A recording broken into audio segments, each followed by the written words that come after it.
It was an attack that struck at the very heart of the establishment. An attempt to wipe out Her Majesty's government. It was an attack conceived in malice and hatred.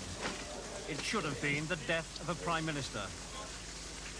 But it was an attack that failed. 5 people were killed, including 3 women. Scores were injured. The wife of a cabinet minister was crippled for life. The Prime Minister and the cabinet survived. Policies on Northern Ireland went unchanged, and the resolve to bitterly oppose terrorism was strengthened. But the bombing gave the IRA the worldwide publicity and propaganda it so badly needed. The killing of Lord Mountbatten, the Harrods bomb had both been counterproductive. Now lies and half-truths enable the provisionals to gloat with some success over penetrating the impregnable. After the deaths of 10 hunger strikers in the Maze prison, Northern Ireland, in 1981, Mrs. Thatcher was held personally accountable by the IRA and condemned to death. 2 years later, 38 Republican prisoners escaped from the Maze. A nucleus of hardened, dedicated bombers, gunmen and killers returned to the fold.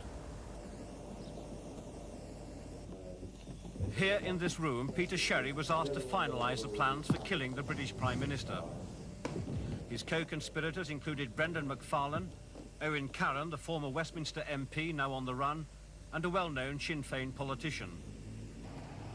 And by the end of spring 1984, Downing Street had been informed that RUC intelligence pointed to Mrs. Thatcher being the IRA's main target.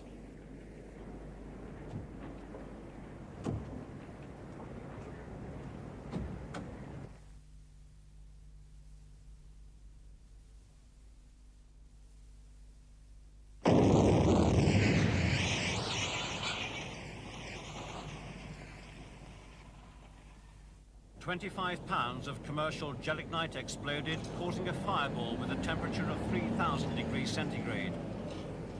Part of the 7-storey building collapsed. Sleeping guests were killed and trapped. Mrs. Thatcher, 5 floors below, escaped unhurt.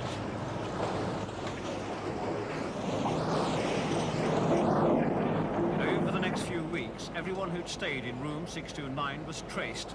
All bar one, a man calling himself Roy Walsh, could not be found. He stayed for 3 nights in September. Walsh's palm print was found on a registration card, and when checked by the police, turned out to match that of Magee. Back in Northern Ireland, senior IRA and Sinn Féin leaders were immediately put under a massive telephone and mail interception operation. In particular, Peter Sherry was targeted. A known IRA weapons expert, he lived on an estate in Dungannon, County Tyrone, and he'd been watched from time to time over the previous few years. Now he went under total surveillance. The RUC had received word that he was to take a prominent role in a new British campaign in the summer of '85. The route the IRA chose for one of their most highly prized men was on a coal boat, one of many which plough the Irish Sea between Belfast and England. Sherry, armed only with a British Rail timetable, adopted a classic anti-surveillance stance, frequently changing trains, appearing to have no particular destination in mind. Sherry linked up with British Rail's mainline services at Preston. The police were unsure where he would go from here. Eventually, the Irishman boarded the train for Carlisle. Those following had been given the very latest in surveillance technology. Peanut-sized radio receivers to fit in the ear, throat microphones operated by a remote pocket switch. There, to the delight of the surveillance team, he made contact with a second man. The pair walked off to the station buffet. Some officers watched from a pedestrian footbridge. Others took up position on the platform and outside the cafe. 15 minutes earlier, 2 officers, a young couple, had walked into the refreshment room and had taken a table in the centre. The new man had a fingertip missing. It was the girl who noticed it, nudging her colleague, then leaving to alert her controller. This was one of the main identification marks for Patrick Magee, wanted for the Brighton bombing. Whatever Sherry and Magee were talking about didn't matter now. It was simply a question of following them to their final destination. In this case, the IRA's British headquarters, this flat in Glasgow. Shortly after the two went in, it was raided. Sherry, Magee, MacDonald and the two girls, O'Dwyer and Anderson, were arrested.